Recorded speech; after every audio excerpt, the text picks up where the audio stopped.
नमस्कार साथियों, स्वागत है आपका हमारे YouTube चैनल में।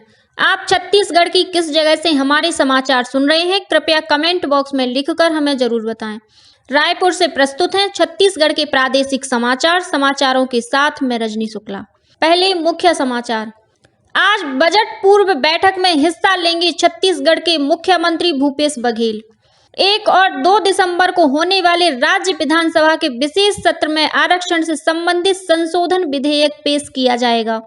राज्य मंत्रिमंडल की बैठक में विधेयक के प्रारूप को दी गई मंजूरी। मंत्रिमंडल ने राज्य की नई मछली पालन नीति को दी मंजूरी। मछली पालन के लिए मछुआरा समूहों को 10 वर्ष के पट्टे पर दिए जाएंगे तालाब और जलाशय। छत्तीसगढ़िया ओलंपिक के तहत राज्य के कई जिलों में शुरू हो गई है जिला स्तरीय प्रतियोगिताएं और उत्तर दिशा से आ रही शुष्क और ठंडी हवाओं के कारण राज्य में न्यूनतम तापमान में गिरावट के साथ ही ठंड बढ़ने की संभावना। अब समाचार विस्तार से। छत्तीसगढ़ के मुख्यमंत्री भूपेश बघेल केंद्रीय वित्त मंत्री की अध्यक्षता में आयोजित होने वाली बजट पूर्व बैठक में हिस्सा लेंगे। नई दिल्ली के विज्ञान भवन में आज सुबह 11 बजे देश के सभी राज्यों के वित्त मंत्रियों की बैठक बुलाई गई है, जिसमें छत्तीसगढ़ के मुख्यमंत्री भी शामिल होंगे।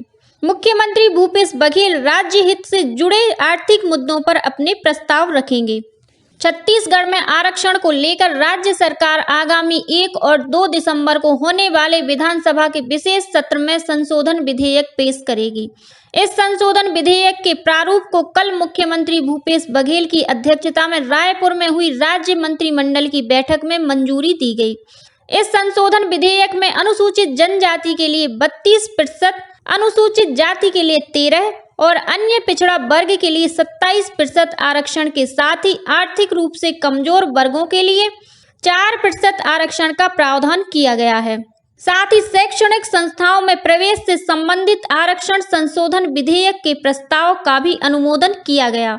वहीं राज्य मंत्रिमंडल के अन्य फैसले के तहत जिला खनिज न्यास में उपलब्ध राशि के 20% हिस्से को सामान्य क्षेत्र में और 40% भाग को अनुसूचित क्षेत्र में खर्च करने के प्रावधान को समाप्त कर दिया गया है। वहीं चालू वित्त वर्ष के द्वितीय अनुपूरक अनुमान से संबंधित छत्तीसगढ़ विनियोग विधेयक को भी बैठक में मंजूरी दी गई। इसे विधानसभा के अगले सत्र में पेश किया जाएगा। राज्य मंत्रिपरिषद ने कल नवीन मछली पालन नीति को भी मंजूरी दी। इसके अनुसार अब मछली पालन के लिए तालाब या जलाशय की नीलामी नहीं होगी, बल्कि इन्हें मछुआरा समूहों को 10 वर्ष के लिए पट्टे पर दिया जाएगा। इसी तरह कैबिनेट के एक अन्य फैसले के मुताबिक राज्य वनोपज संघ और निजी निवेशकों के बीच हुए समझौते के आधार पर स्थापित वनोपज संबंधी उद्योगों के उत्पाद को 40% की छूट के साथ खरीदा जाएगा। छत्तीसगढ़ हर्बल ब्रांड के अंतर्गत खरीदे जाने वाले इन उत्पादों को वन विभाग की इकाई संजीवनी और अन्य माध्यमों से बेचा जाएगा। शक्ति जिले के जनपद अध्यक्ष के खिलाफ लाया गया अविश्वास प्रस्ताव निरस्त हो गया है। प्रस्ताव के निरस्त होने के कारण वर्तमान जनपद अध्यक्ष राजेश राठौर अपने पद पर बने रहेंगे। अविश्वास प्रस्ताव पर कल हुए मतदान में जनपद के 20 सदस्यों ने हिस्सा लिया। इसमें से 10 वोट अविश्वास प्रस्ताव के खिलाफ पड़े और 9 वोट प्रस्ताव के पक्ष में पड़े। वहीं 1 मत को निरस्त कर दिया गया। इस तरह 1 वोट से राजेश राठौर ने अपना पद बचा लिया। रायपुर नगर निगम की नेता प्रतिपक्ष मीनल चौबे और भाजपा पार्षदों ने आरोप लगाया है कि भ्रष्टाचार को बढ़ावा देने के लिए नगर निगम द्वारा VIP रोड के सौंदर्यीकरण से संबंधित एक ही निविदा को ऑनलाइन प्रक्रिया से अलग रखने के लिए छोटे छोटे टुकड़ों में जारी किया गया है।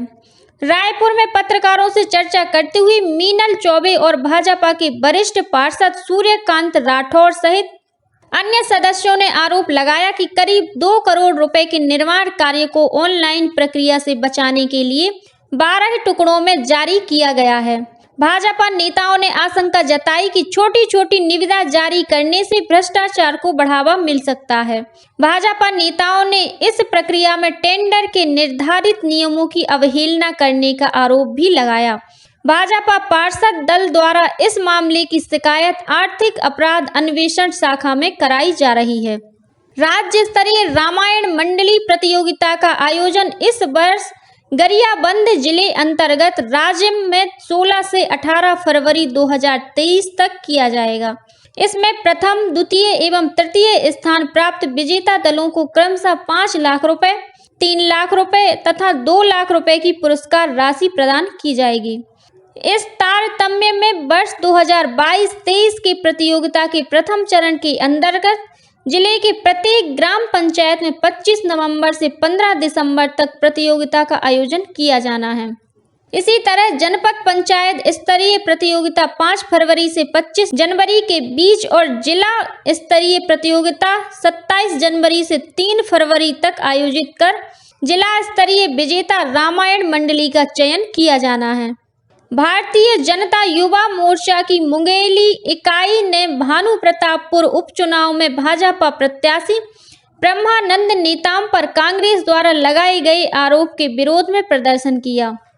प्रदर्शनकारियों को संबोधित करते हुए मोर्चे की मुंगेली जिला इकाई की अध्यक्ष तरुण खांडेकर ने आरोप लगाया कि राज्य सरकार की कथित नाकामियों से लोगों का ध्यान हटाने के लिए कांग्रेस द्वारा तथ्यहीन प्रकरण को उछाला जा रहा है। उन्होंने भाजपा प्रत्याशी के खिलाफ कांग्रेस के आरोप को आदिवासी समाज की अस्मिता पर प्रहार बताया। बेमेतरा जिले की एक अदालत ने दुष्कर्म के आरोपी को आजीवन कारावास की सजा सुनाई है। पुलिस के अनुसार जिले के कंडरका गांव के इस प्रकरण में आरोपी ने एक नाबालिग लड़की के साथ दुराचार की घटना को अंजाम दिया था। इस मामले पर त्वरित सुनवाई करते हुए विशेष न्यायालय की अतिरिक्त सत्र न्यायाधीश मधु तिवारी ने आरोपी को मृत्यु पर्यंत कारावास की सजा के साथ ही 2000 रुपये जुर्माना अदा करने की सजा सुनाई। बिलासपुर जिले के भिलमी गांव में परसों रात अवैध शराब बनाने की जांच के लिए पहुंचे आबकारी विभाग के दल पर आरोपियों द्वारा हमला किए जाने की घटना सामने आई है। इस मामले में पुलिस ने मुख्य आरोपी को गिरफ्तार कर लिया है, वहीं अन्य आरोपियों की तलाश की जा रही है। बीजापुर जिले में बस्तर फाइटर बटालियन के एक जवान मुन्ना लाल पोयम की कल अचानक मौत हो गई। बटालियन के प्रभारी उप अधीक्षक पुष्पेंद्र बघेल ने घटना की पुष्टि करते हुए बताया कि कोंडा गांव निवासी यह जवान प्रशिक्षण के दौरान अचानक गिर पड़ा था। उसे इलाज के लिए बीजापुर अस्पताल लाया गया, जहां उसकी मौत हो गई। प्रदेश में चल रहे छत्तीसगढ़ीय ओलंपिक खेलों के तहत अंबिकापुर में जिला स्तरीय प्रतियोगिता कल से शुरू हुई। इसमें जिला और विकासखंड स्तर के करीब 6000 युवा विभिन्न खेलों में भाग ले रहे हैं। इनमें से 1200 युवाओं का चयन अगले दौर की प्रतियोगिता के लिए किया जाएगा। उधर कवर्धा के आउटडोर स्टेडियम और जांजगीर के शासकीय विद्यालय परिसर में भी कल से छत्तीसगढ़ीय ओलंपिक के जिला स्तरीय मुकाबले शुरू हुए।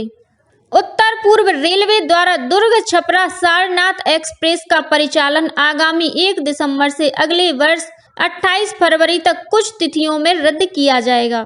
रेलवे प्रशासन ने इस मार्ग पर ठंड के कारण कोहरे की आशंका को देखते हुए यह निर्णय लिया है। वहीं रायपुर रेल मंडल में कल लोकमान्य तिलक टर्मिनल एक्सप्रेस के भुवनेश्वर से रायपुर पहुंचने के बाद पार्सल यान को खोलते ही एक पार्सल पैकेट से धुआं निकलने की घटना प्रकाश में आई। इस पर त्वरित कार्रवाई करते हुए तत्काल उस पैकेट को बाहर निकालकर अन्य पार्सल पैकेटों को सुरक्षित किया गया।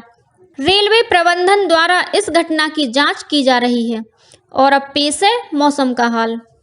मौसम विभाग के अनुसार इस समय प्रदेश में उत्तर से शुष्क और ठंडी हवाएं आ रही हैं। इस कारण प्रदेश में ठंड बढ़ने की संभावना है और न्यूनतम तापमान में गिरावट का सिलसिला शुरू होगा। मौसम वैज्ञानिकों ने बताया है कि बस्तर संभाग में अगले 3 दिनों के दौरान न्यूनतम तापमान में 6 डिग्री सेल्सियस तक की गिरावट हो सकती है। इस समय प्रदेश के कबीरधाम जिले में सबसे ज्यादा ठंड पड़ रही है, जहां न्यूनतम तापमान 8 डिग्री सेल्सियस दर्ज किया गया। और अब कुछ अन्य खबरें संक्षेप में।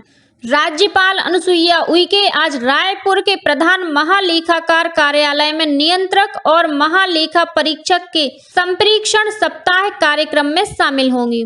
प्रदेश के वरिष्ठ IPS अधिकारी दुर्गेश माधव अवस्थी ने आर्थिक अपराध अन्वेषण शाखा और एंटी करप्शन ब्यूरो के संचालक का पदभार ग्रहण कर लिया है। रायपुर कलेक्टर डॉक्टर सर्वेश्वर नरेंद्र भूरे ने एक ही स्थान पर लंबे समय से पदस्थ 64 पटवारियों का तबादला कर दिया है। इस संबंध में जिला कलेक्टर कार्यालय से आदेश जारी कर दिया गया है। दक्षिण पूर्व मध्य रेलवे के रायपुर मंडल और राष्ट्रीय आपदा प्रबंधन बल द्वारा आज सुबह 10 बजे मरौदा रेलवे स्टेशन पर आपदा प्रबंधन का पूर्वाभ्यास किया जाएगा। महासमुंद के जिला जेल से कल सुबह एक कैदी फरार हो गया।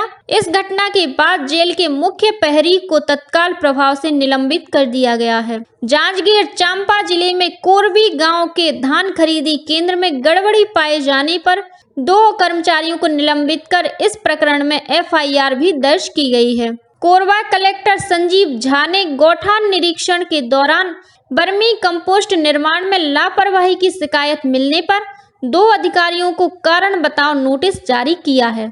अंबिकापुर के सैनिक स्कूल में 6वीं कक्षा में प्रवेश के लिए 30 नवंबर तक ऑनलाइन आवेदन आमंत्रित किए गए हैं।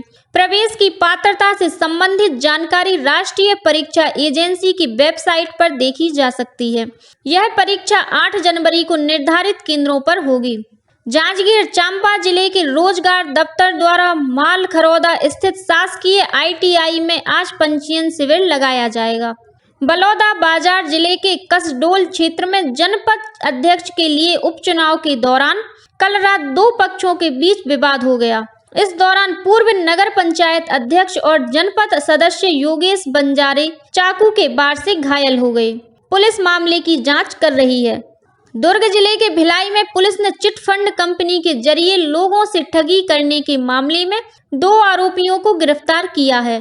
पुलिस के अनुसार दोनों आरोपियों ने स्थानीय लोगों को उनकी रकम दुगनी करने का झांसा देकर करोड़ों रुपए की ठगी को अंजाम दिया है। भिलाई पुलिस ने खुर्सीपार क्षेत्र के सैकड़ों लोगों से लगभग 30 लाख रुपए की ठगी करने के मामले में एक आरोपी को गिरफ्तार किया है।